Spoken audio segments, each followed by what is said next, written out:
Selamat malam teman-teman semua. Assalamualaikum warahmatullahi wabarakatuh. Terima kasih sudah join lagi di kelas QA malam ini.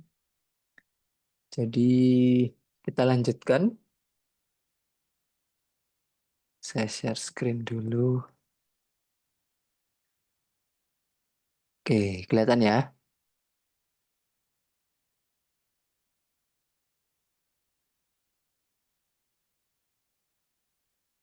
Oke, kemarin kita sudah masuk di bug report. Kemudian di konsep SDLC-nya kita udah sampai di test plan. Nah, kita sekarang coba masuk yang namanya test case. Sebenarnya kemarin ada yang kelupaan nih sedikit. Jadi ketika pengenalan software quality assurance itu apa, kemudian tugasnya itu apa, QA itu sendiri, kemudian ada beberapa hal yang harus teman-teman pahami dari seperti kemampuan yang harus dimiliki oleh seorang QA engineer. Nah, memang yang pada saat hari pertama itu saya bilang tidak semua tugasnya QA itu ada codingnya. Jadi kadang orang-orang yang males ngoding itu lebih terjun di QA. Nah, oleh karena itu, kalau memang fokusnya bukan di coding, kira-kira apa yang harus dilakukan oleh seorang QA? Nah, ini ada kemampuan yang harus dimiliki. Ini sebenarnya beberapa hari kemarin tuh ada sudah saya jelaskan di hari kedua kalau nggak salah. Ini coba saya perjelas aja. Jadi yang sering saya ulang itu kalau di tempat QA itu adalah pertama itu harus mindset ujian. Mindset pengujian atau audit itu sendiri. Itu harus kuat. Itu dulu. Sama kemampuan untuk analisa dan pengujian secara fungsional.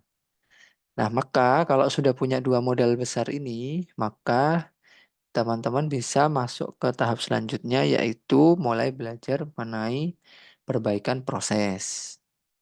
Kalau yang di sebelah kanan ini tambahan. Gitu. Jadi yang paling penting adalah di kemampuan mindset itu sendiri. Peluang karir kita kemarin udah. Oke, keep in your mind ya masalah itu tentang mindset pengujian itu sendiri. Bug report kemarin ada yang mau ditanyakan dulu sebelum setting saya lanjutkan.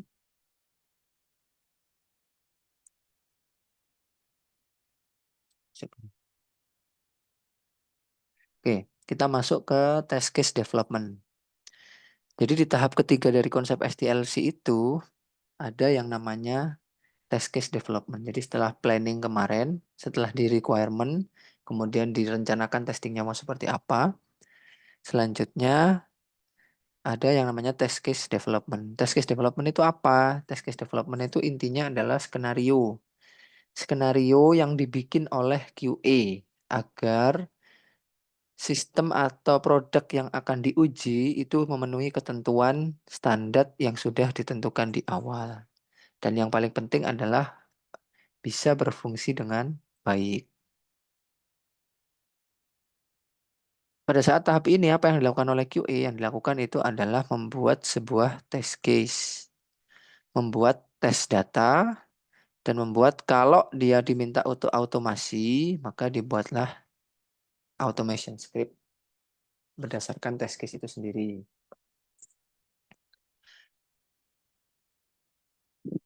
Ini saya contohkan. Sebenarnya konsepnya nggak jauh beda sama yang bug report kemarin sih. Cuman di test case ini yang paling penting adalah di sini ada langkah-langkah sama seperti yang di tempat bug kemarin sama data yang diuji sama expect. Ini kalau bahasa Inggrisnya sih expected result-nya. Yang diharapkan itu apa, kemudian aktual itu bagaimana, hasilnya seperti apa. Jadi bukan lagi daftar bug yang ditemukan. Tapi apakah kita harus buat bug dulu kemudian buat test case? Kak? Tidak. Harusnya dua-duanya itu bisa jalan bareng. Dalam artian biasanya bug report itu sama dengan test case. Tapi yang ditulis di bug report itu biasanya yang hasilnya itu fail-fail seperti ini. Oke, test case itu seperti yang sudah saya jelaskan tadi itu adalah skenario. Jadi untuk melakukan selain kalian melakukan planning, perencanaan, maka juga dibutuhkan namanya skenario pengujian. Inginnya itu, pengennya itu skenarionya seperti apa? Contoh yang pertama, ntar di sini ada contohnya nggak ini? Oh nanti ada. Oke deh, coba saya jelaskan dulu biar mudah.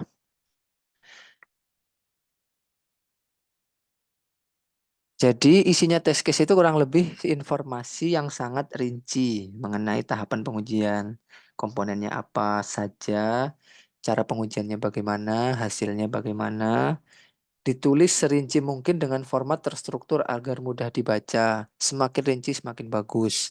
Artinya orang yang baru baca test case kita itu atau kumpulan skenario itu tidak ada pertanyaan tambahan. Jadi itu sangat-sangat mudah dipahami. Fungsinya apa? Fungsinya dia adalah membantu memverifikasi kesesuaian produk yang diuji antara standar dengan hasil jadinya itu sesuai atau tidak. Atau kalau mau bicara standar atau pedoman, kalau yang kita bahas di awal kemarin itu adalah requirement, komparasi antara requirement dengan hasil produk yang sudah dibuat. Yang kedua itu memvalidasi ekspektasi. Nah, jadi dalam pembuatan sebuah sistem itu, selain ada requirement, maka ada yang namanya ekspektasi. Ekspektasi itu apa? Dari aplikasi ini atau program ini atau sistem informasi ini, ekspektasi yang diharapkan itu apa? Misal, kalau yang di Swag Labs ini yang diharapkan itu adalah bisa login dan bisa memasukkan eh, produk ke dalam keranjang. Itu dulu. Kalau itu sudah bisa jalan, berarti requirement-nya udah terpenuhi. Seperti itu contohnya. Selain itu, test case ini bisa meningkatkan kontrol logika dan data flow. Maksudnya bagaimana? Kalau ada test case, kita itu bisa melakukan controlling terhadap software yang sudah dibuat. Apakah terlalu melebar sehingga fiturnya terlalu canggih dan bahkan user sebenarnya nggak butuh, atau fiturnya itu malah kurang. Nah, dari situ kita bisa melihat kesesuaian aplikasi itu. Logika dan data flow itu juga dicek. Jadi itu bisa meningkatkan logika dan data flow dari software itu sendiri. Maksudnya gimana? Misal untuk membuat sebuah halaman login, ya user pengennya cuman isi username, isi password, klik login. Tapi ternyata pada saat pembuatan program itu tidak sesederhana itu. Untuk masuk login, klik username. Username itu dicek dulu nih sama sistem. Jadi kayak auto check, semacam sistem auto check. Kalau username-nya salah, dia nggak bisa masukin password. Nah, itu bisa jadi mengganggu kenyamanan user. Nah, itu bisa masuk di kontrol logikanya. Kemudian simulasi skenario end user secara nyata. Jadi aplikasi yang kita buat itu tentu target utamanya itu adalah end user. User pengguna akhir dari aplikasi itu. Nah, dengan adanya test case, itu paling tidak kita bisa mensimulasikan skenario apa saja yang mungkin terjadi terhadap aplikasi itu. Misal, user memasukkan user password dengan benar. Yang kedua, username-nya salah, passwordnya salah. Kan itu ada ekspektasi sendiri.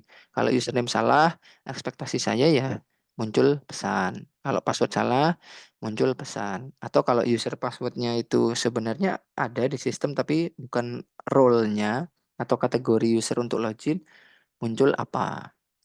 Nah, itu bisa kita simulasikan.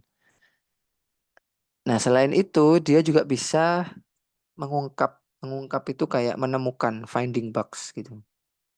Defect, error, bugs, kira-kira kurangnya di mana. Ya, siapa tahu kan QA-nya juga kalau ada namanya itu ada smoke test, ada monkey test gitu.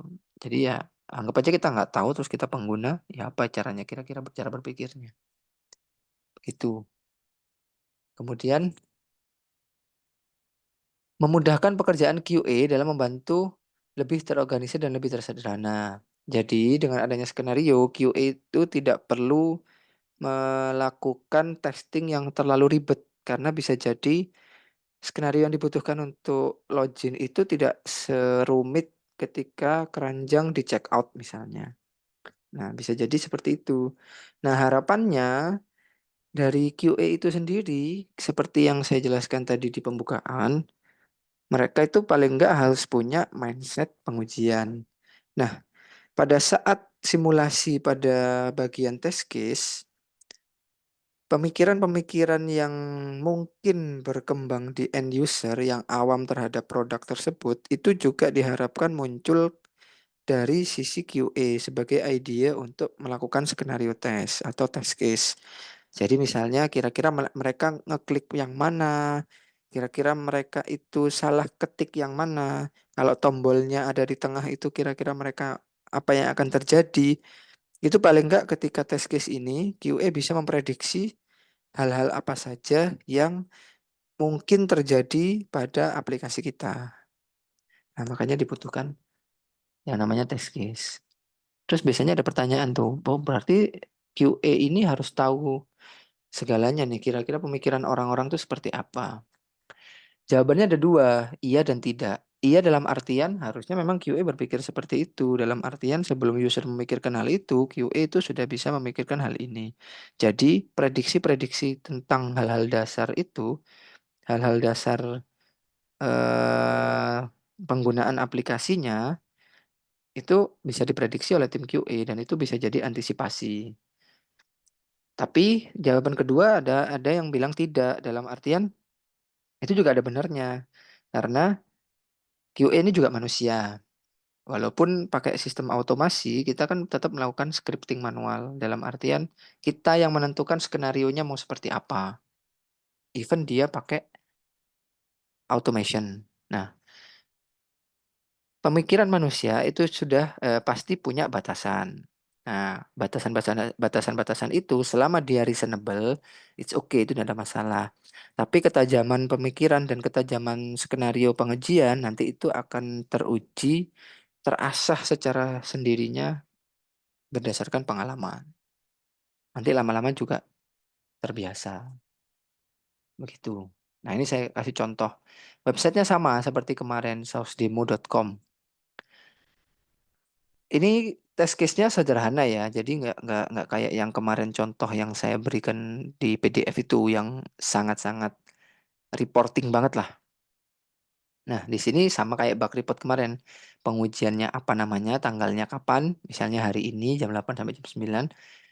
Yang menguji siapa, QA-nya siapa, Mawar Melati misalnya. Nah, biasanya test case itu ya sama pakai tabel-tabel gitu atau pakai biasanya sih kalau manualan pakai Google Sheet atau Google Docs, kalau enggak pakai fitur-fitur third party kayak Notion atau Trello dan segala macam. Jadi progresnya bisa kelihatan sampai mana. Misal test case nomor satu, kita bikin test case. Test case-nya apa? Periksa respon ketika username dan password dimasukkan. Maksudnya gimana sih? QA itu pengen tahu kira-kira ketika username dan password ini dimasukkan dalam alam form login itu apa yang akan terjadi. Nah, dari situ ide pemikiran ini pasti ada hasil yang diharapkan. Ya harusnya ketika username password itu dimasukkan dan itu benar, loginnya berhasil. Itu maka di situ kita juga harus menentukan langkah-langkah pengujiannya seperti apa. Contoh, dari test case untuk ingin memeriksa respon tadi, maka perlu langkah-langkah pengujian atau langkah-langkah skenario yang akan dilakukan sekiranya end user akan melakukan hal tersebut di form login. Pertama, klik username. Kedua, isi username. Ketiga, klik lagi di kotak password. Keempat, diisi passwordnya. Yang kelima, klik tombol login. Misalnya seperti itu. Biasanya kan kalau login kita seperti itu. Kalaupun kita pakai mobile, maka klik itu mungkin bisa ketuk. Kayak gitu juga boleh, nggak ada masalah. Intinya untuk memasukkan sebuah username, kita itu perlu melakukan kegiatan yang namanya klik atau ketuk atau touch. Jadi kadang ada website yang username-nya itu autofocus. Autofocus itu artinya ketika kita buka kita buka page itu, maka kursor kita otomatis berada di kotak something, misal di kotak username. Maka kita tidak perlu melakukan klik. Nah, di situ nanti bisa ditulis autofocus misalnya. Itu juga boleh, itu masuk salah satu fitur dan itu harus diuji berhasil atau tidaknya. Nah, kemudian setelah langkah-langkah ini dilakukan, langkah-langkah ini pasti isi username, isi password itu butuh data. Datanya apa? Datanya ini. Perlu di-define kah, Kak? Sebaiknya iya, supaya tahu kan. Kenapa? Karena di sini misalnya mereka itu dalam form login ini itu banyak sekali parameter-parameter yang akan digunakan untuk pengujian login user. Misal error user ini kita pakai. Oh, bisa masuk ternyata kalau error user. Terus kita coba lagi logout user. User yang ke logout. Bukan logout ya, tapi ini kekunci. Nah, sorry, this user has been logged out. Misal, ternyata di dalam form login ini kita punya fitur yang namanya kalau 3 kali salah password, maka user tersebut akan ke logged out. Kayak gitu. Nah, ini bisa dipakai. Itu pun kita harus masukkan ini username-nya apa. Nah, kayak gini. Kalau yang problem user itu bisa masuk.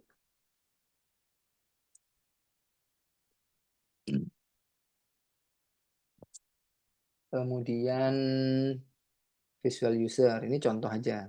Supaya teman-teman bisa melakukan testing. Bisa masuk. Kalau standar tadi bisa masuk. Coba kita coba performance glitch. Nah, ini berhenti di sini. Itu. Nah, itu kalau misalnya ada user-user yang sekiranya dia ada masalah di eh, tampilannya. Katakanlah kita logout ini aja.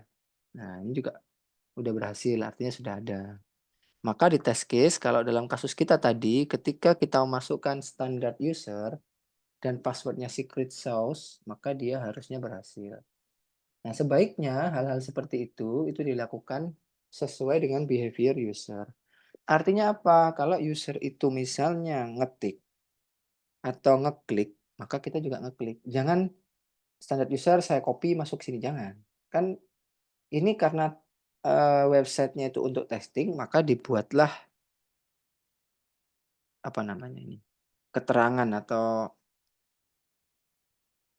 panduan user apa aja yang bisa masuk, passwordnya apa. Nah, kalau pada saat pengujian seperti ini, biasanya kan dari developer sudah menyediakan tuh beberapa user yang punya payment, user yang masih baru, itu ada semua. Nah, ini sebaiknya diketik. Kalaupun teman-teman ada di sini ya bolehlah di Kopas juga boleh. Tapi sebaiknya memang ikut behavior dari user yang akan pakai nanti. Gitu. Secret user. Ekspektasinya apa tadi? Login harus berhasil. Misal actual resultnya apa? Ini harusnya di awal tuh kosong seperti ini. Ini. Nah, actual resultnya itu bagaimana? Actual resultnya itu tidak ada hasilnya dulu. Ini kosong.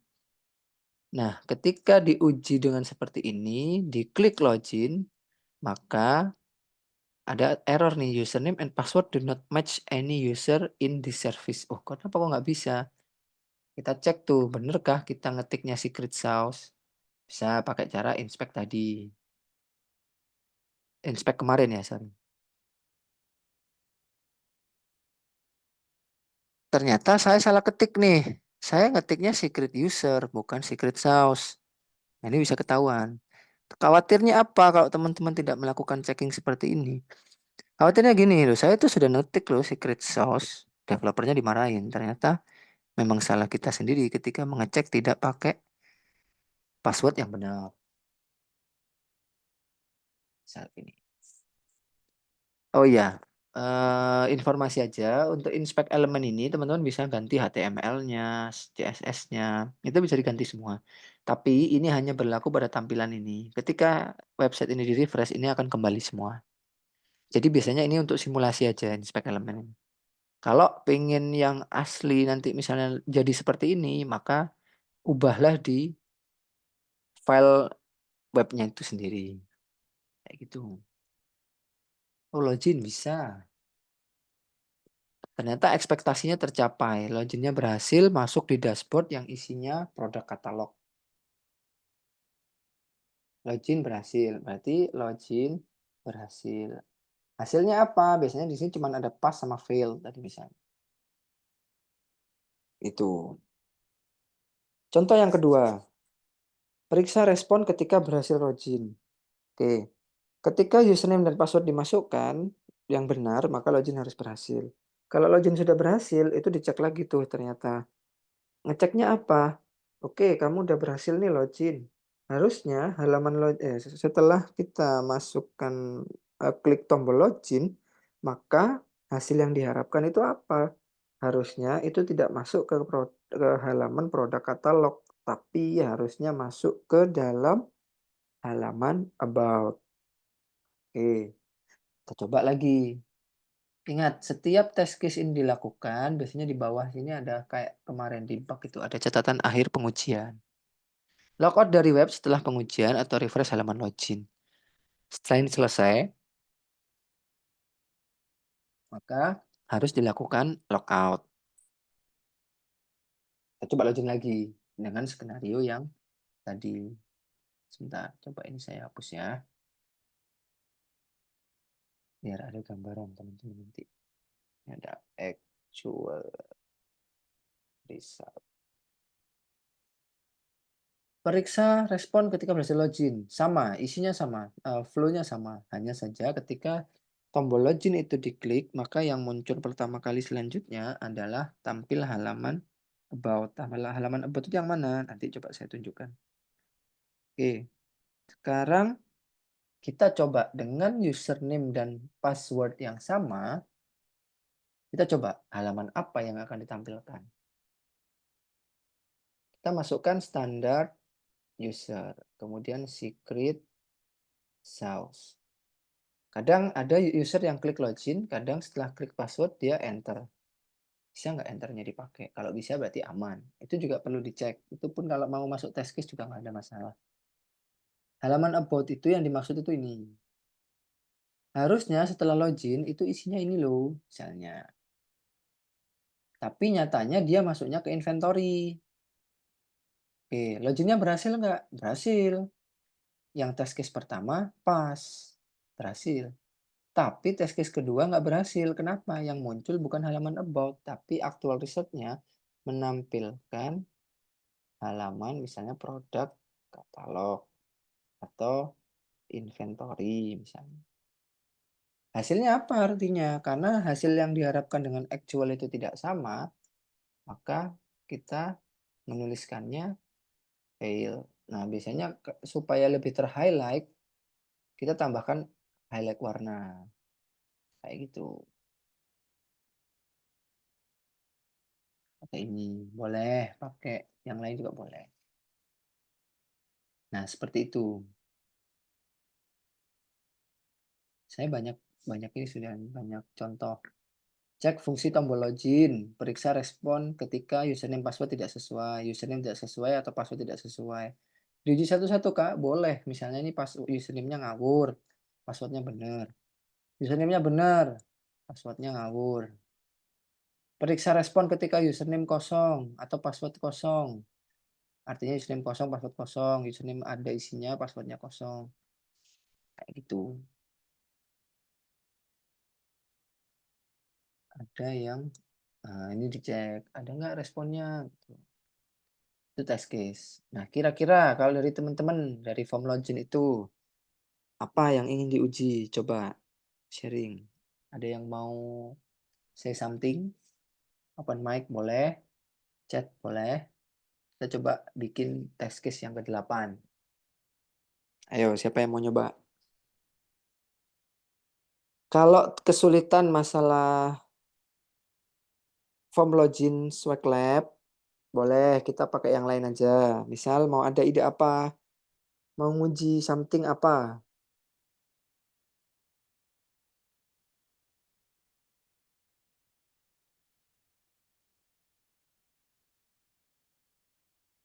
Ada ide?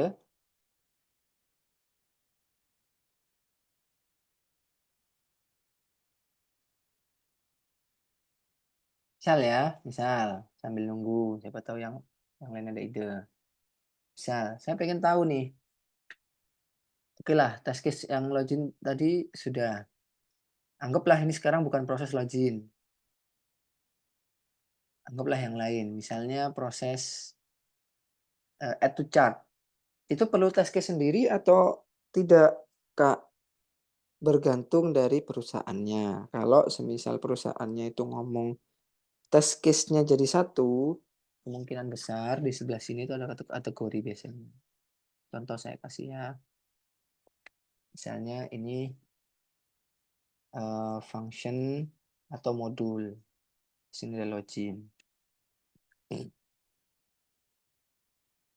Nah, login ini yang banyak saya bawa. Oh, jadi begitu.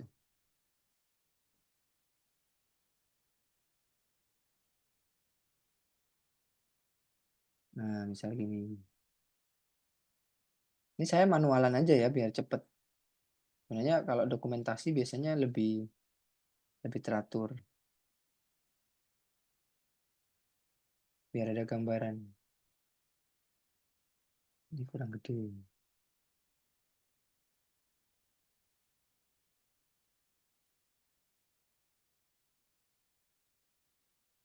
Misalnya kayak gini. Nah, nanti di sini tuh ditambahin misalnya kalau nggak pakai test case di atas itu ada yang format seperti ini. Misalnya ini eh chart.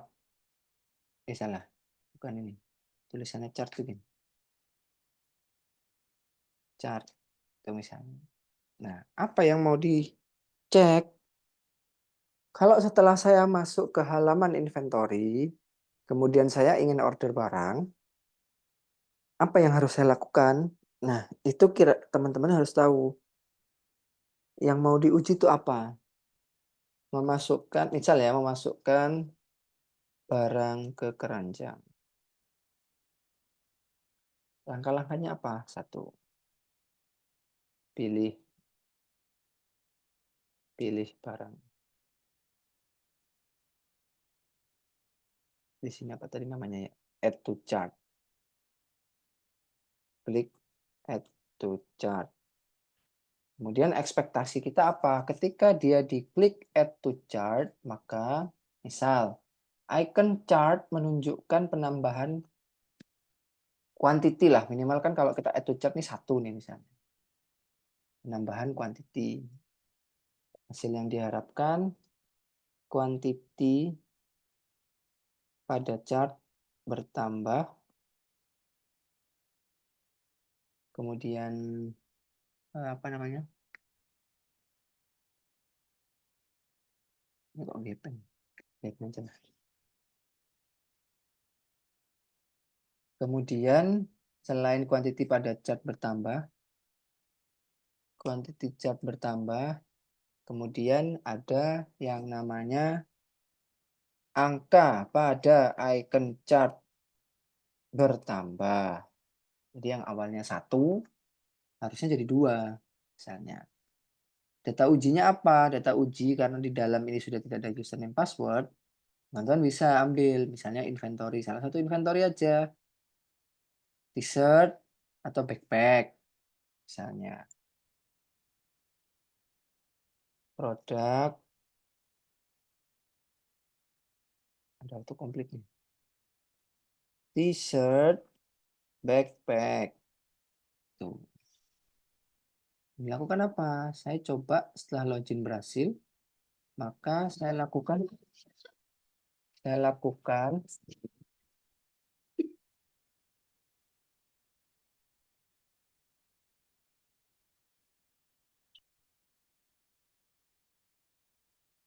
sorry. Jadi setelah masuk ke halaman inventory, Kita pilih dulu misalnya kanan, kiri, atas, bawah, terserah produknya banyak.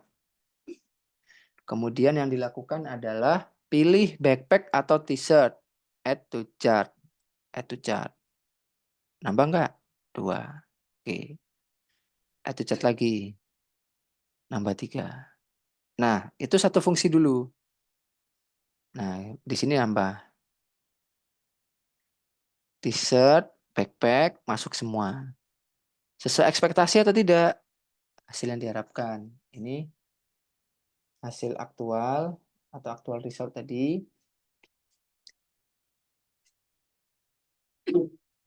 Quantity chart bertambah, icon bertambah.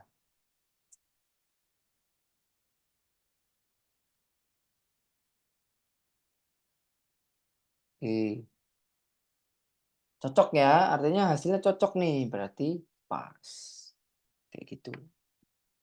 Terus misalnya nih, ya kita behavior aja lah. Ya kadang sih salah pencet. Tuh. Jadi test case selanjutnya itu apa? Menghapus, sorry. Menghapus produk atau barang lah kayak di atas ini barang. Dari keranjang. Langkahnya gimana? Buka keranjang atau chart. Kedua, pilih barang. Yang ketiga, klik remove. Data ujinya sama nih misalnya. Kita mau nge-remove dua-duanya. Hasil yang diharapkan apa? Ya, lawannya. Kita sederhana aja. Berkurang. Di sini apa? Berkurang. Coba kita lihat apa yang akan terjadi. Oke, katakanlah kita awal ada di all item. Kemudian kita melakukan, kita cek langkah-langkahnya tadi apa ya? Buka keranjang atau chart, pilih barang. Oke, sorry, betul. Kita masuk di inventory katakanlah dimanapun kita berada, kecuali about ya. Kalau about itu nggak ada isinya. Maka yang selanjutnya itu adalah klik chart, diklik chartnya. Oke, pilih barang. Data ujinya apa tadi? T-shirt sama backpack. Oke, saya nggak jadi deh pilih backpack nih. Maka langkah selanjutnya apa tadi? Klik remove. Yang lakukan klik remove, tinggal diklik aja remove. Oh, berkurang nih chartnya. Oh, angkanya juga berkurang. Actual resultnya kita tuliskan. Quantity chart berkurang. Icon berkurang. Nah, maksudnya angka di icon ya. Pas. Kayak gitu. Ini kalau ada pertanyaan langsung chat aja ya. Atau kalian mau open mic boleh. Coba test case yang nomor 10 kira-kira apa? Chart lagi deh boleh. Coba saya buka. Dari sini apa yang mau diuji? Sambil saya jawab pertanyaan. Dari Kak Muhammad Maulana. Jika website down ketika banyak user atau pengunjung yang ingin yang login, apakah itu masih ranah QA atau di luar jangkauan QA? Nah, tadi di awal itu ada skill yang harus dimiliki oleh seorang QA. Kalau tidak salah ada 6 poin. Di mana 3 poin awal itu berhubungan dengan kemampuan pribadi dari seorang QA itu sendiri. Mindsetnya, analisanya, seperti itu. Nah, tiga nomor terakhir, 4, 5, 6, jadi itu posisinya kalau di sini, sebelah kanan, ini adalah skill tambahan, di mana UAT ini sebenarnya perlu. Jadi bukan tambahan-tambahan banget, cuman ini juga ada, tapi kan ini lebih ke teknis, kalau ini lebih kepada soft skill-nya.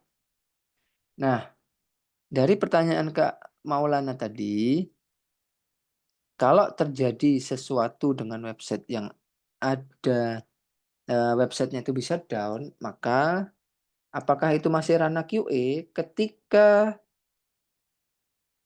program atau produk itu masih belum rilis, berarti itu masih masuk dalam pengujian QA, di mana bisa kalau dilihat di kemampuan yang harus dimiliki itu masuk ke poin 5, pengujian performa.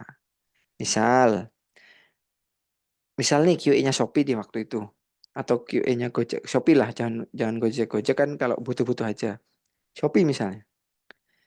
Orang belanja itu kalau di Shopee itu udah nggak kenal waktu, nggak kayak orang di mall. Kalau di mall kan, mall secara fisik itu ada jam-jam tertentu yang rame, ada yang jam-jam tertentu yang sepi. Shopee itu nggak, tengah malam pun rame, siang hari pun rame, tiap jam bisa jadi rame. Mungkin QA-nya dulu tuh pernah berpikiran seperti ini. Ini pasti trafficnya besar atau pengguna pengguna banyak nih. Katakanlah login aja lah, login itu banyak. Kira-kira ini kuat nggak ya websitenya? Nah, kira-kira kuat nggak ya ini aplikasinya? Nah, itu masuk ke dalam mindset pengujian dari seorang QA, di mana nanti dia akan bikin test case tuh. Masuklah di sini, misalnya login tadi. Test case-nya itu menguji performa ketika banyak user yang login misalnya. Langkah-langkah ya cuman lakukan aktivitas login dilakukan, login sebanyak misalnya 100 akun. Ya apa caranya? Nah itu kan nanti ada automation dan segala macam. Kan nggak mungkin 100 orang QA melakukan satu-satu. Itu kan juga habis-habisin resource. Itu. Jadi misalnya lakukan login sebanyak 100 akun. Kata ujinya katakanlah ya user password lah. Nanti boleh dimasukkan apapun itu. Hasil yang diharapkan apa? Website tetap tidak banyak masalah, website normal. Nah, misalnya pada saat pengujian tuh nemu nih kayak Kak Maulana itu, website down, website down, tidak bisa diakses lah intinya. Makanya nanti jadi fail kayak gitu. Tapi kalau ternyata di 100 oke, di 1000 orang oke misalnya. Wah, ini hebat banget nih yang bikin websitenya nih. Nah, kalau seperti itu nanti hasilnya adalah pas. Gitu. Jadi gitu ya Kak Maulana. Perbedaannya itu di timing. Kalau harusnya sih sebelum user itu login sebanyak yang tidak kita duga, itu sudah dilakukan testing dulu mengenai performancenya. Kalau 1000 user online bareng itu server kita itu masih kuat atau tidak. Jadi yang diuji itu bukan cuman produknya, tapi sampai ke servernya. Karena kita kan produk digital ya. Kebanyakan sih kalau tampilan itu masih aman-aman aja. Tapi nanti permasalahannya di performance. Contoh misalnya, lapor pajak kita kan kalau udah kerja atau badan lapor pajak itu di tanggal-tanggal tertentu itu pasti ramai. Contoh, terakhir lapor pajak itu tanggal 31 Maret misalnya. Nah, itu pasti 20 atau 10 hari terakhirnya di akhir bulan Maret itu server itu lagi diuji-uji beneran itu. Jadi misalnya orang kan kadang user kita itu behaviornya itu misalnya terlalu menggampangkan. Jadi misalnya dari 1000 orang, 100 orang, ada cuman 20% yang rajin nih misalnya. Berarti diprediksi dalam 10 hari terakhir dari tanggal 22 sampai 31 Maret, ada sekitar 800 orang yang akan memaksa login masuk setelah periode itu akan ditutup. Nah, itu diuji tuh. Kalau 800 orang masih kuat nggak servernya? 1000 orang kuat nggak? 100.000 orang kuat nggak gitu? Sorry, 100.000 akun maksudnya. Nah itu nanti ada pengujiannya sendiri. Gitu. Gitu ya Kak Maulana. Next dari Kak Sri. Kemarin kita bahas bug report. Oke. Kalau kita ketemukan bug masih harus dimasukkankah di test case? Nah gini, biasanya gini. Test case itu tidak mencatat bug gitu ya. Tapi test case itu hanya mencatat apa yang diharapkan atau ekspektasinya itu apa, kemudian hasilnya bagaimana. Itu yang dilakukan di test case.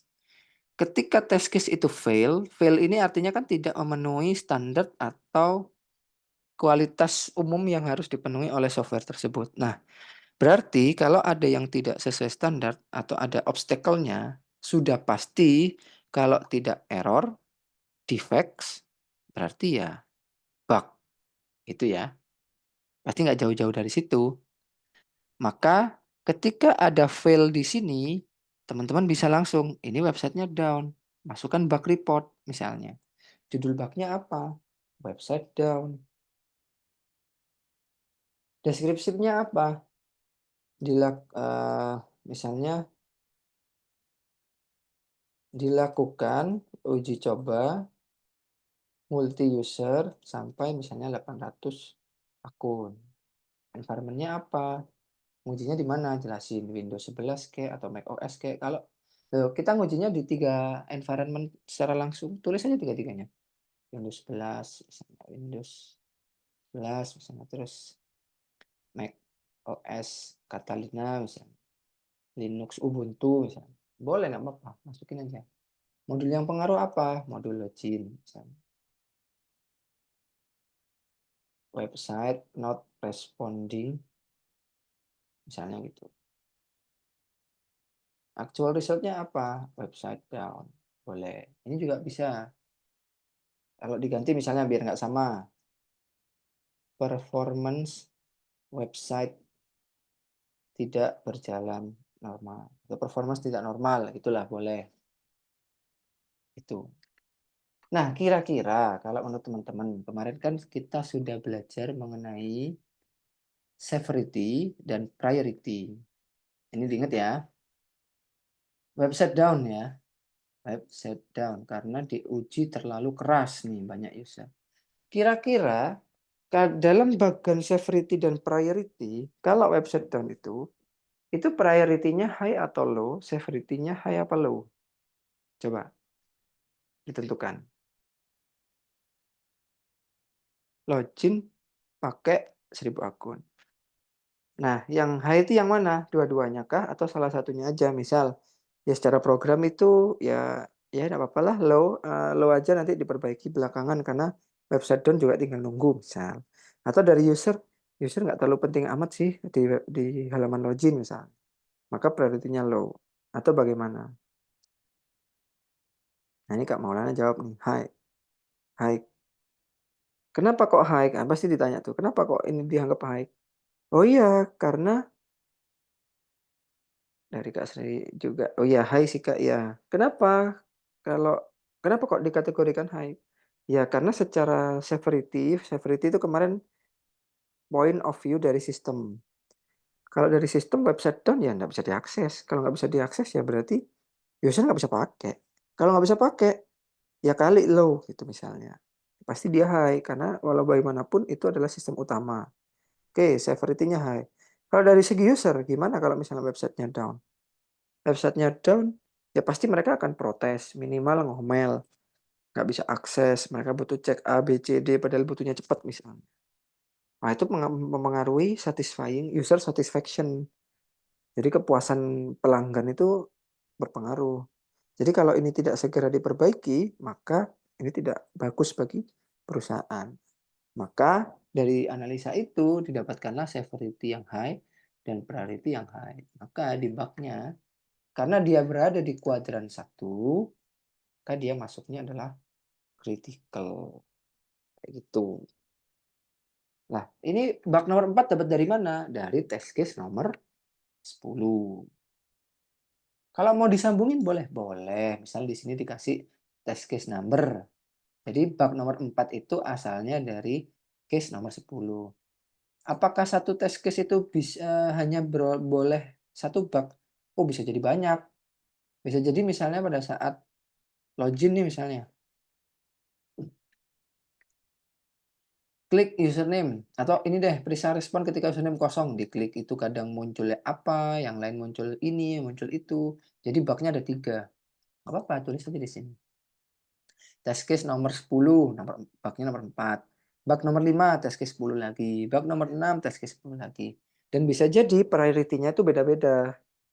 Jadi yang ini high, tapi yang ini meskipun di tempat yang sama, di fungsi yang sama, tapi pengaruhnya kecil misalnya, dikasih major atau bahkan minor, kayak gitu. Jadi test case dan bug report itu bisa harusnya sih jalan bersamaan, itu.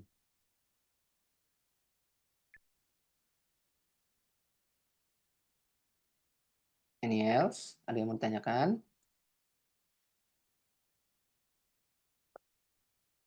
Oke, sambil nunggu pertanyaan saya lanjut. Test case aman ya? Kalau otomasi nantilah. Yang penting konsepnya paham dulu, karena ketika kita membuat script automation berdasarkan test case, tapi kita test case bikinnya aja nggak tahu, atau tes datanya aja kita tidak tahu, ya gimana caranya kita bikin automation, kayak gitu. Oh ya, jangan lupa absen ya, absennya sudah di-share sama Kak Nita. Oke, saya lanjut. Kemudian ada environment setup. Environment setup itu artinya yang saya contohkan seperti tadi. Jadi di dalam environment setup itu ada istilahnya yang namanya smoke test. Jadi bukan tes dikasih asap itu bukan. Istilahnya smoke test. Dia adalah testing yang dilakukan untuk memastikan fitur atau fungsi itu, fungsi penting ya, lebih tepatnya fungsi yang paling penting dari sebuah program itu berjalan dengan baik sebelum dilakukan tes-tes yang lain. Jadi misalnya environment-nya yang perlu di-setup itu adalah Android, kemudian pakai versi yang apa, Lollipop Up misalnya. Maka environment itu harus disediakan dulu karena pada saat pembuatan program kita juga harus paham developer itu juga menyesuaikan dengan environment yang dibuat atau yang diminta oleh user. Karena anggotanya misalnya nih ada user request di komunitasnya dia butuh namanya aplikasi. Dia pengennya tolong dong bikinnya di iOS aja. Nggak perlu bikin di Android karena di komunitas ini hanya boleh pakai iOS. Misal, ini misal saja. Kalau teman-teman pernah tahu aplikasi yang namanya Procreate yang suka gambar, itu di Android nggak ada, yang ada di iOS kalau nggak salah begitu. Dia mempertimbangkan apa? Kenapa sih harus sampai dipertimbangkan seperti itu? Yang paling sederhana, yang paling dipertimbangkan adalah performance. Misal, Procreate itu adalah aplikasi seperti Photoshop kalau di Windows. Ya, walaupun nggak mirip-mirip banget ya. Gabungan lah antara Corel dan Photoshop. Kenapa dia pilih iOS di Mac atau di MacBook, di iPad? Karena untuk rendering dan coloring itu iPhone itu lebih bagus nih misalnya daripada sorry bukan iPhone, Apple itu lebih bagus nih daripada hardware yang punya Android. Maka dia mempertimbangkan, udahlah nggak apa-apa, kita nggak usah develop di Android, kita fokus aja pengembangan di iPhone. Nah, itu yang mereka maksud dengan environment test. Jadi kalau memaksa dia dites di Android nggak akan bisa. Itu. Nah, smoke test itu salah satu metodenya. Menentukan syarat software yang diajukan melalui smoke test adalah memastikan environment test apakah sudah benar-benar siap. Sebelum QA melakukan pengujian, pastikan environment-nya siap dulu. Jadi kalian bikin test case apa segala macam itu sebenarnya di awal, tapi hasilnya nanti di akhir.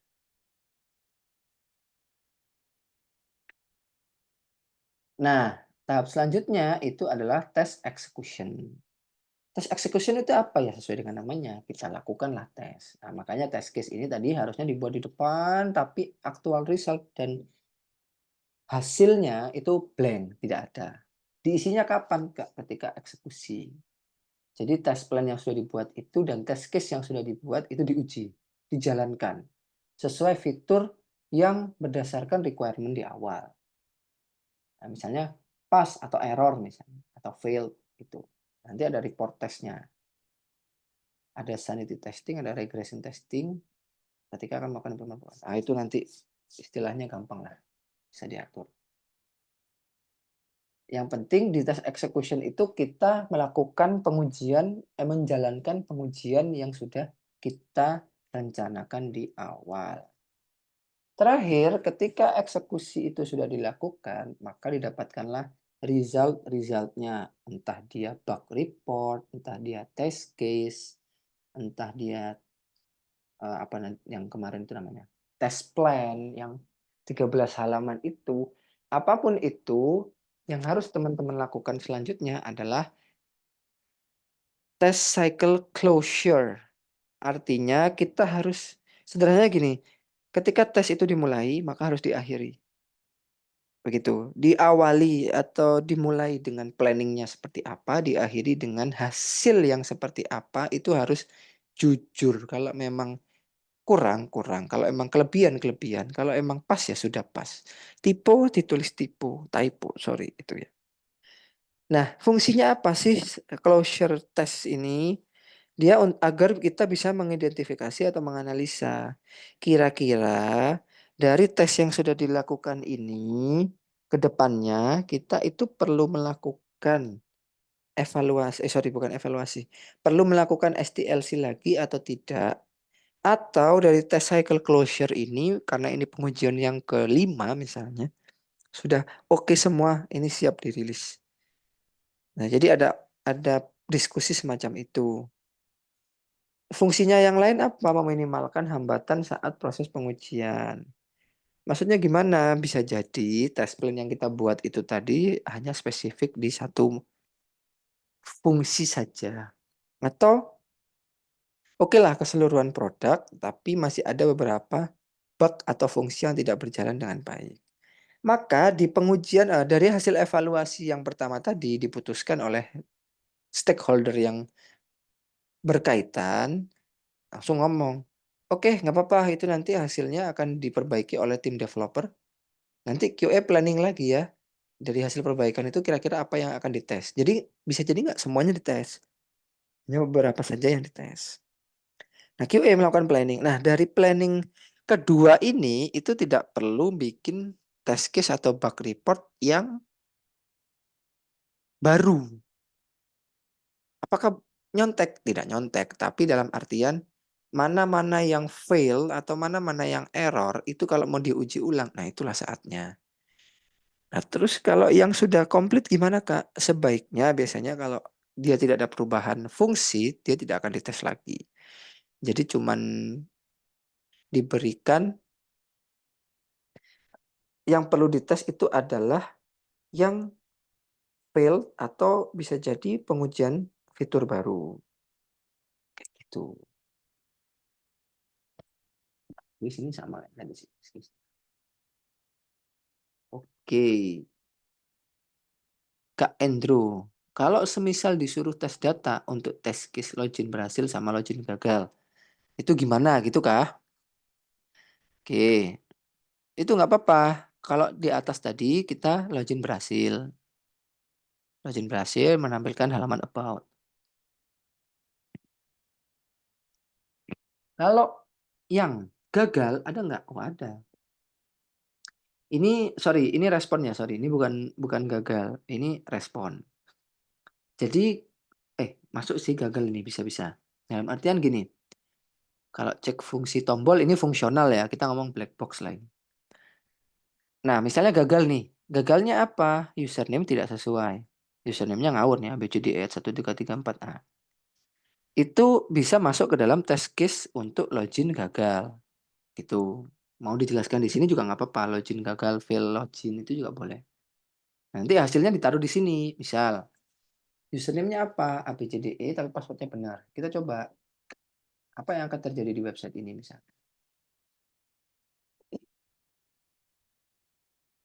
ABCDE 12345. ABCDE 12345. Password sama. Secret sauce. Passwordnya secret sauce. Apa yang akan terjadi?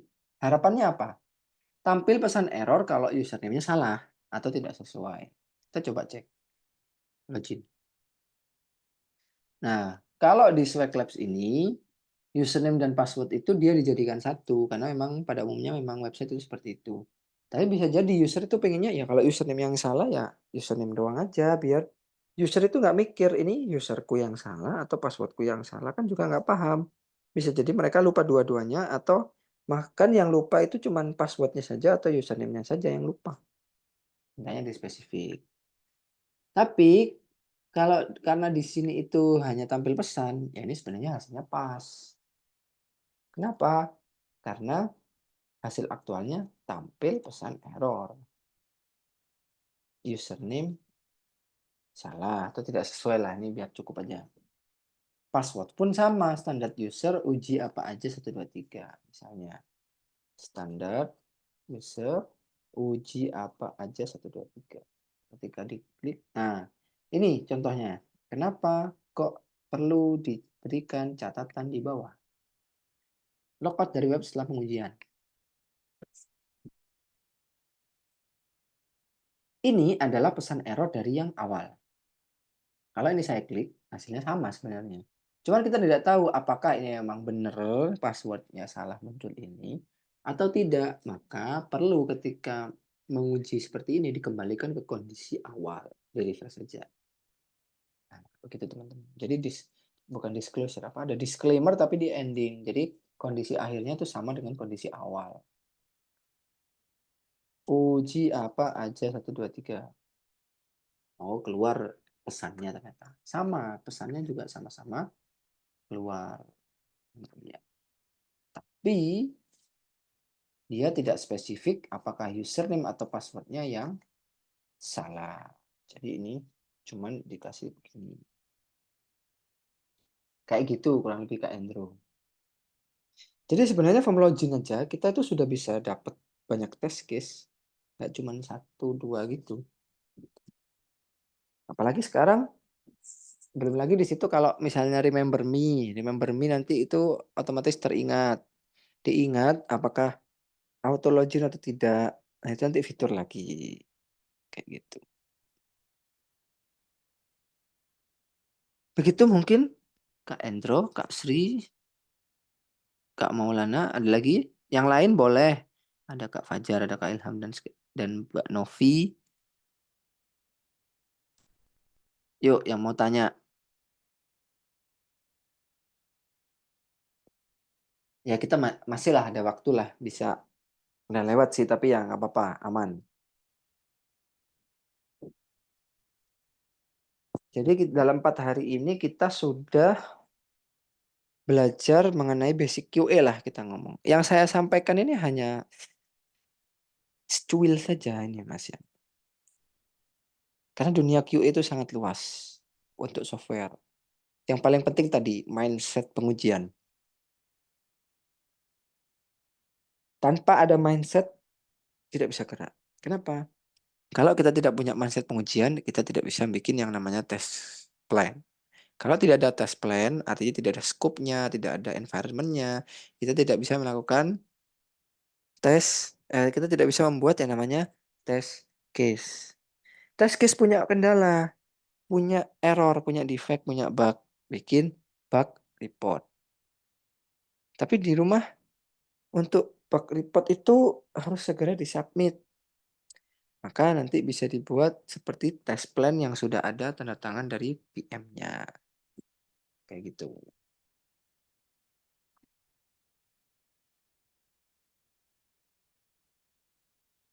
Yang lain mau ada pertanyaan?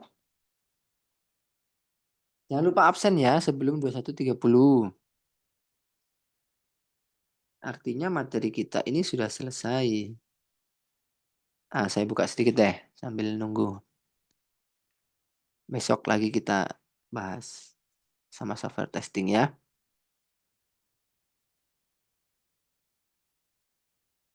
Website yang bersifat agile itu gimana ya, Kak?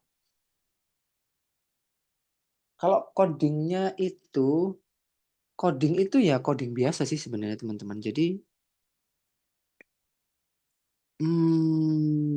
kalau di QA itu gini, dia yang harus teman-teman pahami adalah pilih salah satu, jangan dua-duanya, karena itu nggak bisa. Pilih salah satu itu gini,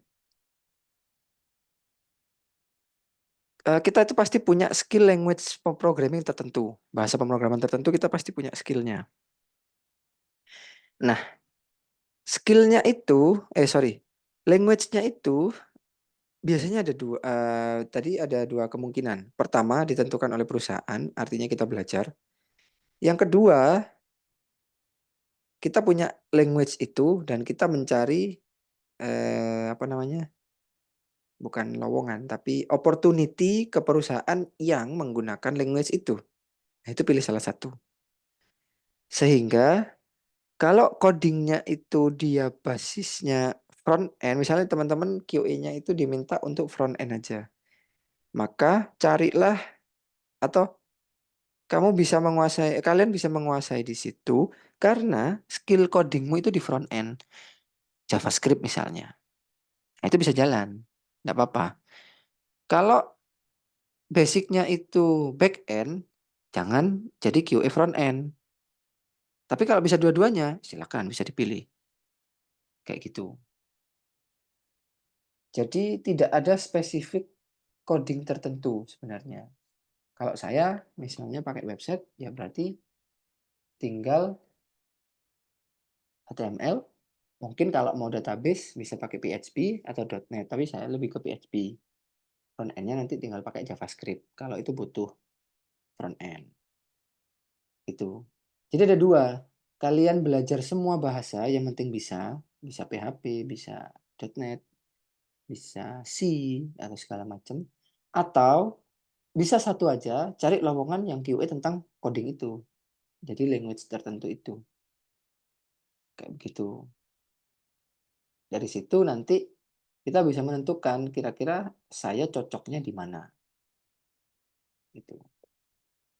Di sini ada yang belum pernah ngoding sama sekali.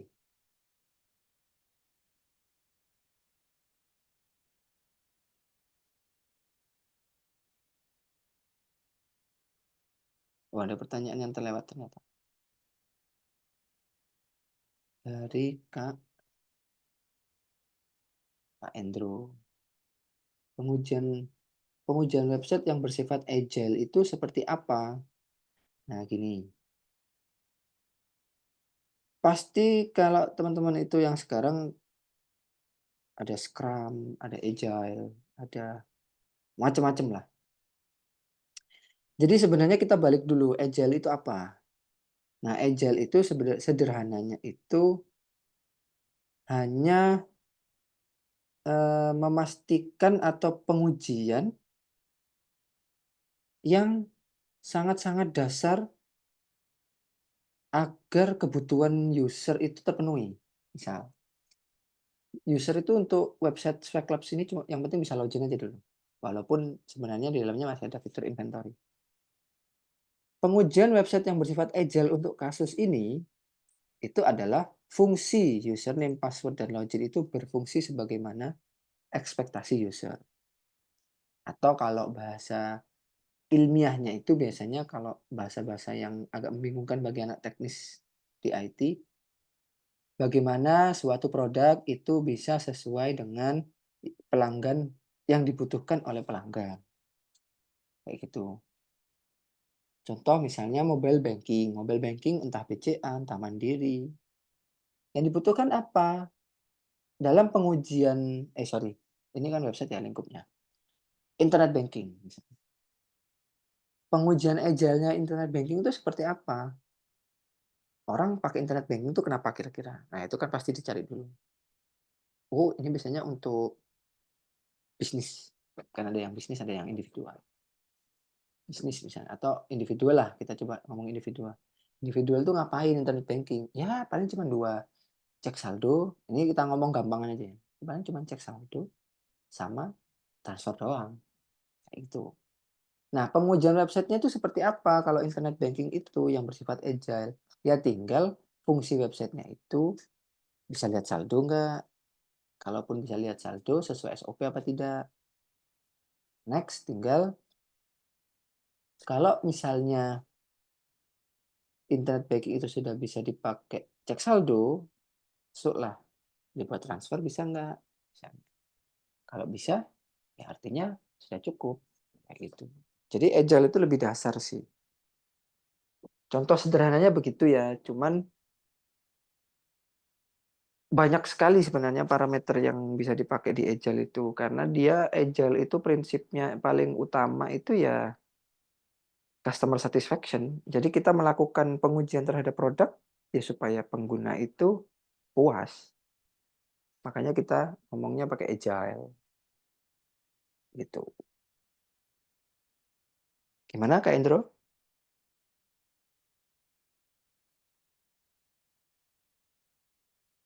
Nah, ini masih ada pertanyaan atau tidak? Untuk pengujian dari Kak Ilham nih, untuk pengujian biasanya itu pakai aplikasi apa, terus pakai apa setiap aplikasi? Bisa jadi. Jadi pertanyaannya ada dua ya. Apakah bahasa pemrograman setiap aplikasi automation itu beda dengan automation yang lain? Bisa jadi. Bisa jadi beda. Walaupun yang diuji sama-sama back-end misalnya. Yang satu pakai Python, yang satu pakai PHP. Bisa. Bisa jadi seperti itu. Nah, saya kemarin udah siapin nih. Biasanya pakai apa? Ya ini umumnya aja. Kalau pakai yang lain boleh, tergantung preferensi masing-masing. Personal preference teman-teman maunya seperti apa aplikasinya, boleh. Nah ini,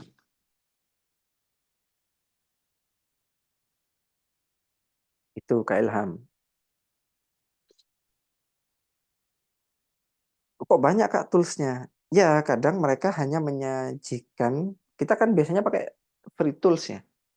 Mereka tuh hanya menyajikan sesuai kebutuhan atau kemampuan yang mereka miliki. Misal Notion. PM itu tahu kan PM?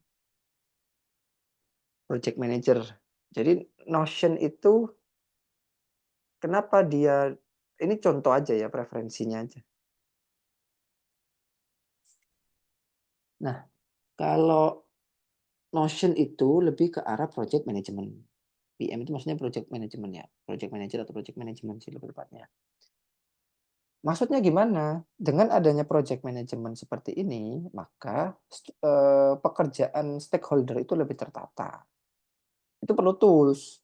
Dan kalau sudah pakai tools, biasanya report-report yang saya jelaskan tadi kayak test case, bug report, test closure, test plan, itu bukan berarti sudah disediakan on Notion, tapi paling tidak teman-teman bisa masukkan di dalam situ supaya stakeholder yang lain itu bisa lihat otomatis gitu. Bahkan sampai Notion itu bisa kirim email ya, saya lupa. Dan seterusnya. FA itu front end, API ya API, BE back end, UAT user acceptance test. Kemarin itu dari Kak siapa ya juga. Kalau report tuh bisa pakai Redmine. Bisa. Redmine itu sejenis Notion sih sebenarnya. Cuman dia reportingnya lebih bagus. Kalau Notion kan cuman progress, progress, progress, progress gitu biasanya. Trello juga sama. Kalau Redmine itu sudah ada bentuk reportnya. Mau dianalisa seperti apa. Gitu Kak Ilham. Kak Maulana lagi. Kalau Katalon masuk kemana Kak? Kalau saya baca-baca, Katalon itu saya nggak pernah pakai sih kalau Katalon.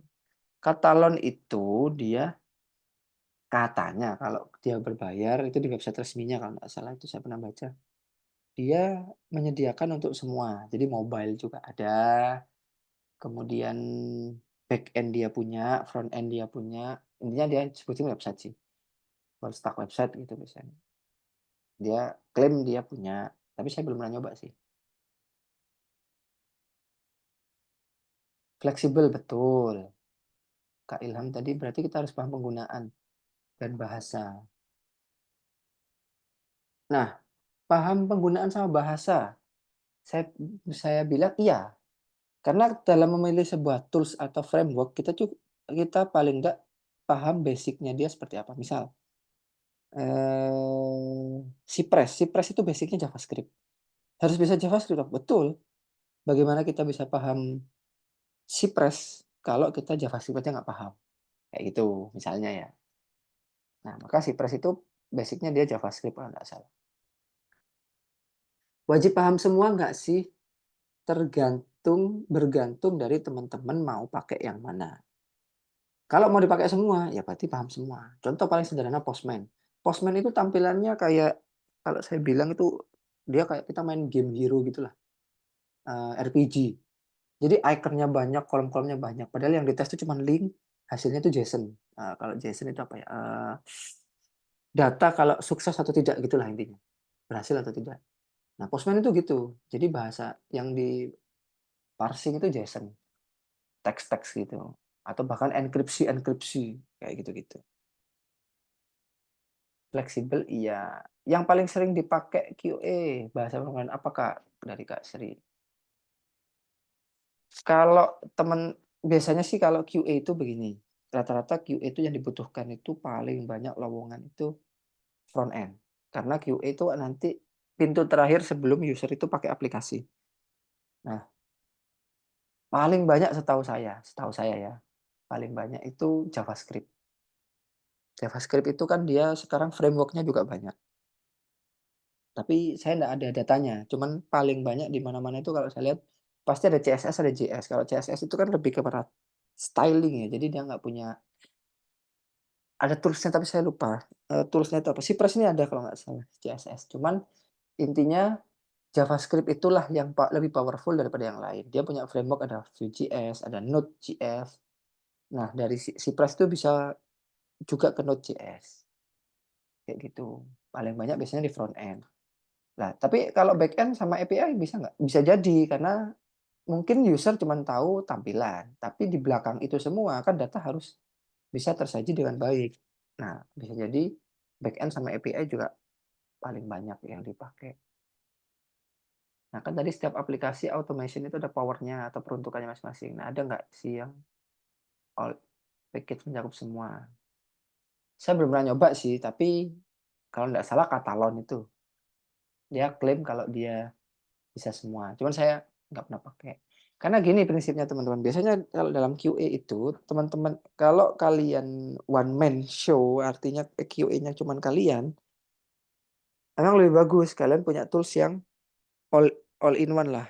One package for all lah. Package one for all gitulah. Itu bagus. Tapi terkadang kita itu cuman diminta untuk testing di beberapa tempat aja. Misal, tolong dong testingin API-nya dia bisa jalan apa enggak. Kalian cuma pakai Postman aja udah cukup. Itu udah jalan, kalau udah sukses, udah bisa pakai, ya udah selesai artinya testingnya. Kayak gitu. Tapi ini preferensi ya, lagi-lagi ini preferensi.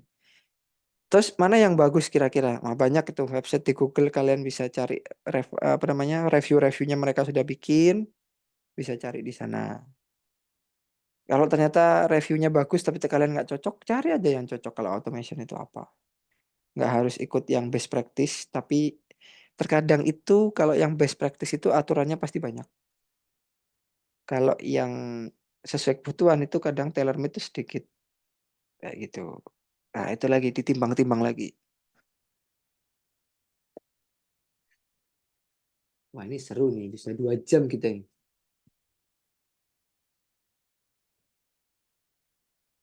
Oke, sama-sama.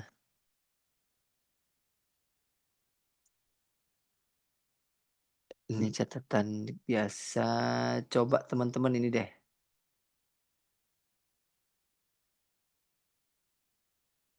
Taruh mana ya, lupa.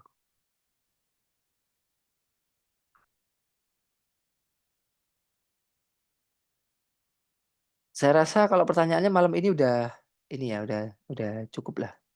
Besok kita lanjut. Sering banyakin tanya jawab aja nggak apa-apa besok. Intinya gini, saya lupa naruh mana.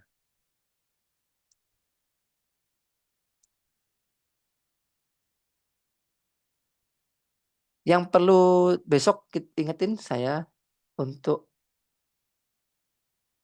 kita lebih lebih kepada ini ya besok. Karena QA mindsetnya seperti apa. Nah, coba cari ini. Ini udah umum, tapi coba cari besok kita bisa diskusi. Logika dari website. Artinya gini, coba kasih contoh website itu terdiri dari 3 komponen utama. Sebutin apa aja, terus analoginya apa. Gitu. Cari-cari aja dulu. Besok kita diskusi, banyak-banyakin tanya-tanya. Boleh. Gitu ya. Ini jangan lupa absen teman-teman kurang 5 menit, takutnya nanti absennya tidak bisa diakses. Jangan lupa absen, oke, kita lanjut besok. Besok diharapkan tetap hadir, kalau sudah selesai kalau besok sudah hadir, jangan lupa dapat sertifikat dan jangan lupa absen. Itu ya dari saya, kalau ada pertanyaan disimpan dulu, besok kita discuss lagi. Oke, thank you atas perhatiannya teman-teman. Selamat malam. Assalamualaikum warahmatullahi wabarakatuh. Terima kasih.